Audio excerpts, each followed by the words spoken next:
So, today's video, I'm going to be talking about two topics. The first topic is going to be about Luton losing 3-1 away against Cambridge in this EFL trophy. And then the second topic will be talking about Tom Lockyer, because the football club have announced today that Tom Lockyer has officially left.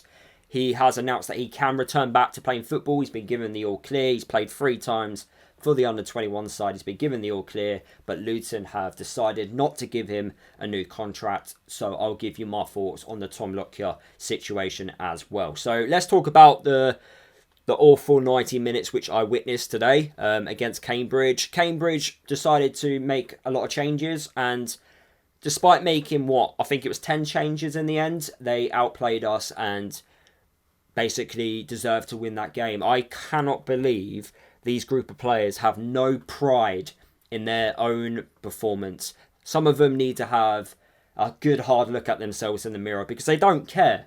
And I have massive concerns, and I'm not going to blame Lawless. He's been in charge of these group of players for less than 48 hours, and there's only so much you can do in such a short time frame. But that is embarrassing.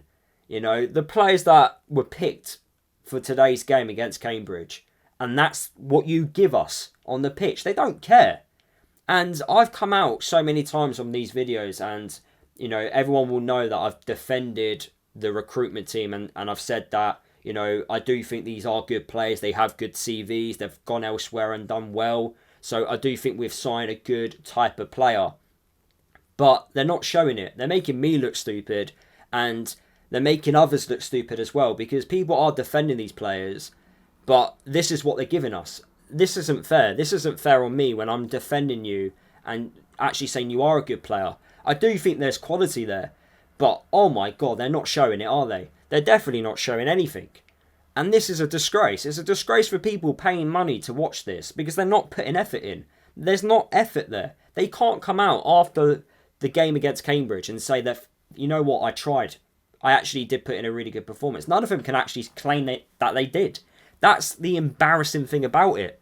Some of these players, if they really want to be here, need to really have a massive hard look at themselves in the mirror. And I really feel sorry for whoever comes in to try and manage these group of players, because a project manager ain't going to fix this. We're going to go around in circles. It's not fair to give a hungry young project manager these group of players when they perform like this. This is how they perform. They're meant to be, you know, trying to perform for the potential new manager. The potential new manager could be watching this game, and this is what they produced.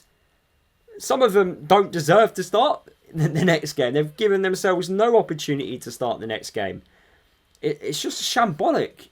I've had enough, and like, if I don't laugh, I just cry. It's getting to this point now where we have got outplayed by League 2 side Cambridge. I know this cup competition, not many people care about it. And you only start caring about it until, you know, later in the competition. But for them to make 10 changes and to outplay us how they did the basics right. Their 3 goals, shambolic defending, all 3 goals. Their first goal was a fantastic goal. We gave him too much space and allowed him to shoot from distance. The second goal, good pass and move play. But the player who scored Cambridge's second goal, he had so much space. There was about 6 to 7 Luton players around him in the box, yet he was still free and unmarked to have a finish at goal, to have a shot at goal. Like, come on. That is just dreadful defending. And the third goal, I think, was the worst one of them all, because it's literally one, you know, long kick from the goalkeeper. It bounces. Nigel Longwick and Ted Mengi are just in no man's land, not communicating with each other. The Cambridge player gets in behind and he just, you know, lobs Shea. Come on. These players, they don't need a young manager being nice to them. They need an old school manager that is not afraid to tell them a few hard truths. That's what they need, because some of them think they can just rock up and, you know, put in a subpar performance and they get away with it. Nah. And I thought the players we signed were meant to be different types of characters. Everything that we've read about the players we've signed this summer, they're meant to be different type of people. Well, we're not seeing it. So who's lying then? Are you lying to us? Are you coming out and saying, you know, some false allegations? What is this? Because this isn't good enough. This really isn't good enough. And they should be ashamed of themselves. That starting 11 that played against Cambridge could easily start against a League One side. But they don't care. They just don't care.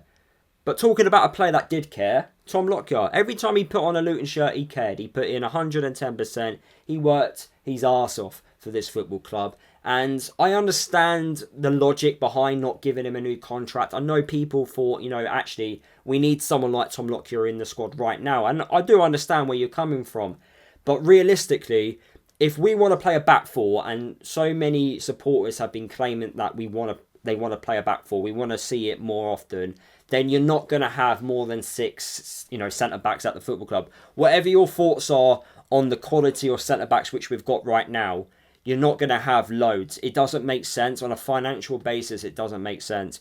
And also, we don't know how good Tom Lockyer is. We don't know if he's at that same level which he was 2 years ago, and he probably isn't. Let's be honest. I think when you've had 2 years of not playing football, it will impact on what you're producing, I would imagine, as an athlete. Like, surely it would impact to a certain degree. So I don't know if Tom Lockyer is League One level.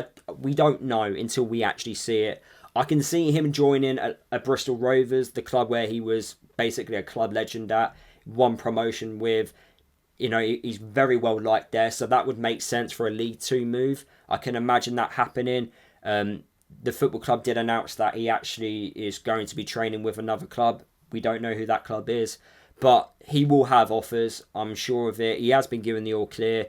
I just think it does make sense not to give him a contract on the basis of we are wanting to play a back four and we've got loads of defenders already at the football club. If we were going to continue playing a back five, then I would say it would make sense to keep him. But as people want a back four, it kind of does make sense to say no to him. I don't personally feel comfortable if I was to watch him play as well. We have seen him collapse twice. It wasn't a good feeling the first time. It definitely wasn't a good feeling the second time. So I would always be concerned every time he went for an aerial challenge that he would collapse again. I know he's been given the all clear and I get that. But still, I will still have that in the back of my mind when watching him play. And I know his family are not too comfortable in watching him play as well. And they have come out and said that. But look, he wants to play, which is fair enough. I wish him all the best. He's a proper Luton player. And we don't have proper Luton players anymore. We witnessed another proper Luton player play for Cambridge tonight in Pelly. And when he came on the pitch, got the biggest cheer of the night. And he got a good reception towards the end as well. Deserves that reception. He's a club legend, Pelly. And yeah, I miss him. I miss Tom Lockyer. I miss Luton. I miss my football club. Because I don't know what this is. This is not Luton. And I've got massive concerns. And if Jack Wilshere is going to be the next Luton Town boss, I pray to God he's got an experienced number 2, an experienced number 3. I just hope he brings the right coaching staff with him. Because, wow, this is going to take a lot of work. I don't know what's going to happen this year. It's going to be... I can't even laugh at Watford, Watford have sacked their manager, but we're the biggest laughing stocks here because, we're producing this. This is what we're producing on the pitch. Watford always sack their managers, and normally we can laugh at them.